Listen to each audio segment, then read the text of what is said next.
வணக்கம் நண்பர்களே. சிபிஐ விசாரணை, கரூர் பெருந்துயரத்தை குறித்த சிபிஐ விசாரணையில் சம்மன் அனுப்பப்பட்ட தாவேகாவினுடைய 2ஆம் கட்ட நிர்வாகிகள் நிர்மல்குமார், புசி ஆனந்த், ஆதவ் அர்ஜுனா, மதியழகன், இந்த 4 பேரை பற்றி தான் எல்லோரும் பேசிகிட்டு இருக்கீங்க. 5வது ஒரு ஆளை அடிக்கடி குறிப்பிடுறதே நம்ம சேனல் மட்டும்தான். நம்ம சேனல்லேருந்து அந்த டிரைவர், அந்த தேர்தல் பிரச்சார வேனுடைய டிரைவர், அவருக்கும் சம்மன் அனுப்பப்பட்டு அவர் அங்கே டெல்லி சிபிஐ அலுவலகத்துக்கு ஆஜராயிருக்காரு அப்படிங்கிறது தெரிவித்தோம். ஆனால் இந்த மீடியாலாம் காட்டுறது இவங்களை மட்டும்தான். ஆனால் அந்த டிரைவர் ஒரு வாக்குமூலம் சொல்லியிருக்காரு. என்ன,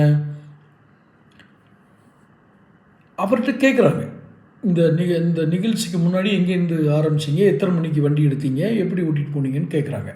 அப்போ அவர் கொடுத்த பதில், விஜய் முன்னாடி அமர்ந்திருந்தார், அவருக்கு 2-3 முறை ஃபோன் வந்தது, அந்த ஃபோன் யார் பண்ணாங்கன்னு தெரியலேன்ட்டார். ஏன்னா போலீஸ் உடனே கேட்குது, யார் பண்ணாங்கன்னு தெரியல அப்படின்னு. இல்லை, ஃபோன் யார் பண்ணாங்கன்னு எனக்கு தெரியாது, ஆனால் மெதுவாக போப்பா அப்படின்னு சொன்னார் அப்படின்னு. மெதுவாக போகணும் விஜய் அவர் தேர்தல் பிரச்சார வேன் டிரைவர்கிட்ட ஏன் சொல்லணும்? ஏற்கனவே லேட்டு. அந்த ஆக்சுவலாக அந்த ஃபேக்டர் தான், அவர் இத்தனை மணிக்கே வருவாருன்னு சொல்லி ரொம்ப லேட்டாக வந்துட்டுருக்காரு. ஆனால் ஒரு ஃபோன் வருது, வந்ததுக்கப்புறம் லேட்டாக மெதுவாக போப்பான்னு டிரைவரை சொல்கிறாருன்னா, அப்போ அந்த பயண நேரத்தில் ஏதோ ஒரு திட்ட மாற்றம் இந்த விஜய் தான் ஏற்படுத்துகிறாரு. இவர் ஏன் மெதுவாக போ அப்படின்னு டிரைவரை சொல்லணும்?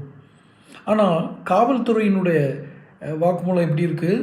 அந்த காவல்துறை அதிகாரிகள், கரூர் காவல் நிலைய சர்வத்துக்கு உட்பட்டவங்க, கரூர் மாவட்ட காவல்துறை அதிகாரிகள்லாம் என்ன சொல்கிறாங்க? ஐயா, நாங்கள் சீக்கிரம் வர சொல்லி ஃபோன் பண்ணோன்றாங்க. அப்போ அதுக்கு ஆதாரம் இருக்கா? சீக்கிரம் வர சொன்னாங்க அப்படின்றதுக்கு அப்படின்னு கேட்டால் அவங்க ஆதாரங்களை கொடுக்குறாங்க. இத்தனை மணிக்கு இந்த நம்பருக்கு நாங்கள் கூப்பிட்டு சொன்னோம். ஏதாவது இவங்க நிர்வாகிகள் கூப்பிட்டு சொல்லியிருப்பாங்க. விஜயை கூப்பிட்டு சொல்கிறாங்களோ இல்லையோ, அந்த நிர்வாகிகளை கூப்பிட்டு சொல்லியிருப்பாங்க. ஐயா, இத்தனை மணிக்கு சீக்கிரம் வந்துடுங்க, ஏற்கனவே க்ரௌடு கூடிடுச்சு, அல்லது நீங்கள் வராதிங்க, ஏதோ ஒன்று சொல்லியிருப்பாங்க. இந்த தகவல் தெரிவிக்கப்பட்டதாக காவல்துறை சொல்லுது. ஆனால் விஜயோட டிரைவர் என்ன சொல்கிறாரு? மெதுவாக போப்பான்னு சொன்னதே விஜய் தான் அப்படின்னு வேன் டிரைவர் சொன்னதா நமக்கு தகவல். சிபிஐ என்கொயரியில் இப்படி சொன்னதா தகவல். இப்போது விஜய் ஏன் டிரைவர்கிட்ட மெதுவாக போப்பான்னு சொன்னார்? எங்கேருந்து அவருக்கு ஃபோன் வந்துச்சு? எந்த ஃபோனுடைய அடிப்படையில் அவர் இப்படி சொன்னார்? இப்போ விஜய் விசாரிக்கணுன்ற முடிவுக்கு கிட்டத்தட்ட வந்தாச்சு. ஆனால் அரசியல் காரணங்கள் மற்றும் வேறு சில காரணங்களால் விஜய் விசாரிக்கணும் அப்படிங்கிறது கொஞ்சம் தள்ளி போகுது அப்படின்னு தான் நான் நினைக்கிறேன். தொடர்ந்து பேசுவோம். சேனல் சப்ஸ்கிரைப் பண்ணிக்கணும்.